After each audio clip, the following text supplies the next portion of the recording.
Welcome today with a new movie. At first, I hope that if you are not a subscriber to the channel, please subscribe and activate notifications to receive all new videos. At the beginning of our film, we see a girl running through the snow at night, escaping from something. In the morning, we meet the Hunter Cory who works in the Wind River Native American Indian Reserve. He protects the flock of sheep from wolves, and when he sees a wolf attacking the flock, he kills it. Then he goes to his ex-wife and takes his son, Case, to stay with him for a few days. When he knows that she has a job interview, he encourages her and advises her to go through the mountain road because there is a snowstorm. Cory spends his day with Case and teaches him how to ride horses and how he gained his love for them, and this is the way of the indigenous people that his father taught him. He then takes him to his grandfather's farm because the warden called him and asked him to hunt a lion in the area that attacks the animals of the reserve. When he goes to the place, he is sure that whoever did this is indeed a lion. At that time, Cory takes the ice sled and follows the footprints, but he is surprised by something completely different that he did not expect. When he sees footprints and blood in the snow, he finds that there is a body, the body of his friend's daughter, Natalie. In his shock, it takes him some time to speak to the warden and inform him of this crime to send an investigation team, but the storm broke out at that time, and only one investigator, named Jane, Cory goes to meet her and finds that she is not wearing heavy clothing suitable for the stormy weather. But because she was the closest client in the area, she came immediately when they informed her. The warden brings her into the house, and Cory's mother gives her daughter's clothes, and after the storm calms down, they all leave together. When Jane sees the body, she asks them about the places near here where it could have come from. Cory tells her that this area is isolated and the nearest place is a 30-mile drive away. Jane asks them to take the body to the forensic doctor so that he can examine it and determine the cause of death. They send the report to the federal office. She was surprised that Cory was the person who knew the area best and would be the one who would help her in her investigation. She asks him to help her in the investigation, and Cory agrees. 2 days later, Jane goes to the forensic doctor to find out the results of the autopsy, and the doctor tells her that Natalie. Someone was chasing her and he could tell by the deep wounds on her feet. Because she ran a long distance on the ice barefoot. The cause of death was that she died of a burst lung due to the cold weather and that she was also raped. Jane gets angry at what the doctor said, because the cause of death is natural, and it will not be recorded as a murder, even though it is a murder, because if no one had chased her, she would not have reached that place and died. Jane asks the doctor to write in his report that it is a murder. Rape is reported to be the cause of death. But he refuses, although he is certain that he cannot change the cause of death. He says that he sent samples to the federal laboratory, and their results will appear in 2 weeks, after which Jane will go to Natalie's house and check with her family. At that time, she knows that she has been living in another house for a while, and this makes Jane attack her family because the girl is young. Her father says that he trusted his daughter, but she made a bad choice. Jane goes in to talk to Natalie's mother, but finds her broken down and hurting herself. Cory speaks with Natalie's father and advises him to try to accept what happened. It is time that heals wounds, but Martin tells him that telling a story is much more difficult than talking.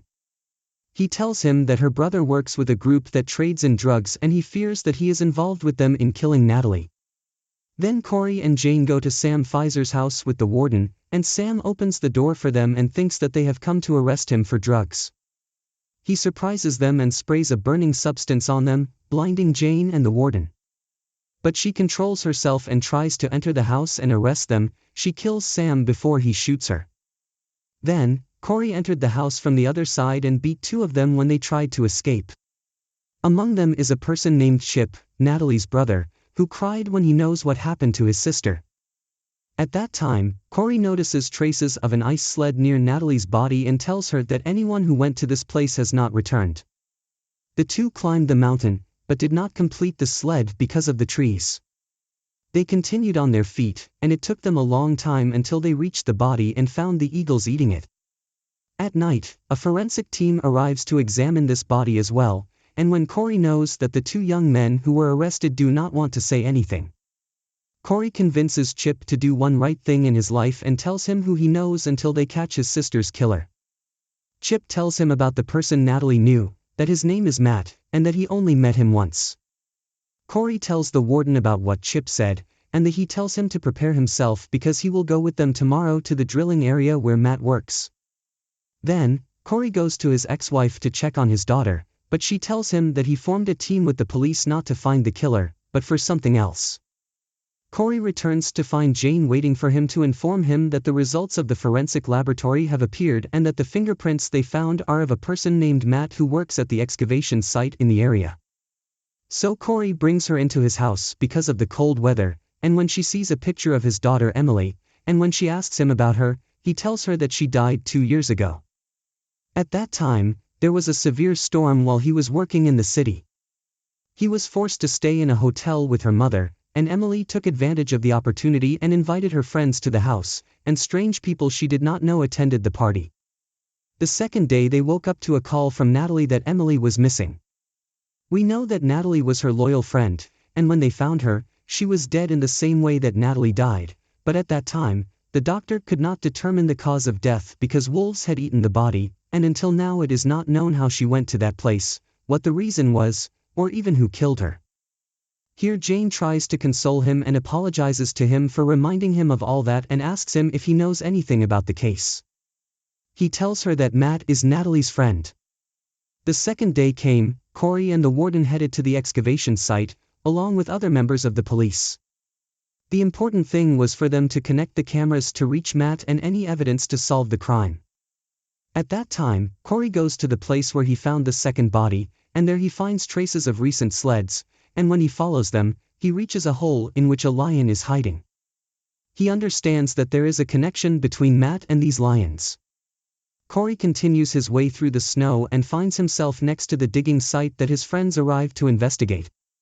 Here he feels danger to his friends when the security personnel surround Jane and the warden, and then the security personnel surround the police when they sense a threat from them.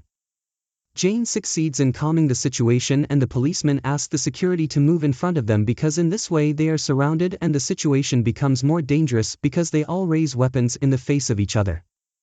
Jane begins to hide her weapon and asks everyone to put down their weapons and do what she says because she has the highest authority among them.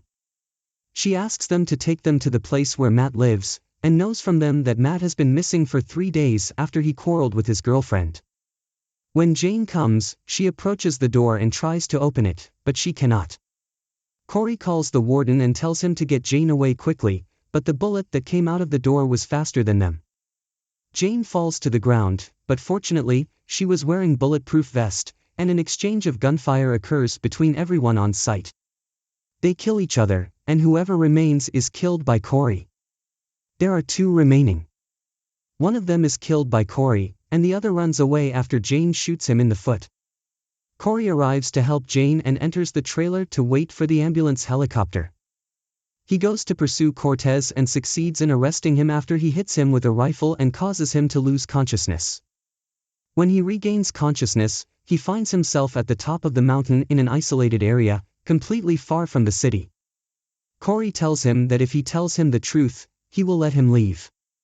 Cortez tells him everything that happened the day Natalie was killed, and if he died, he was defending her from them, but they beat him to death and disposed of his body in the forest and left it for the wolves to eat.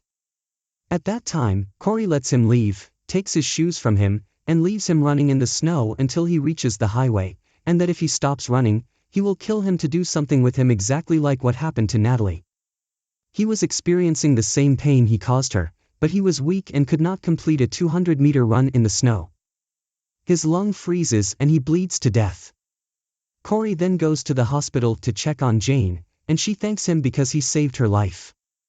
Then he goes to Martin's house, and when he knocks on the door, no one answers. He enters to find Natalie's mother sleeping in her daughter's room, holding her photo.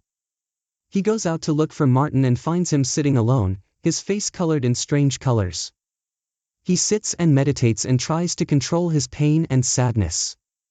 He says that his son, Chip, called him years ago to go to the police station and get him out. Cory advises him that it will be a period of time and he will return to his nature. In the last scene of the film, we know that the indigenous people in America are persecuted and that the number of missing people is not counted among the indigenous people. This concludes our film and story today.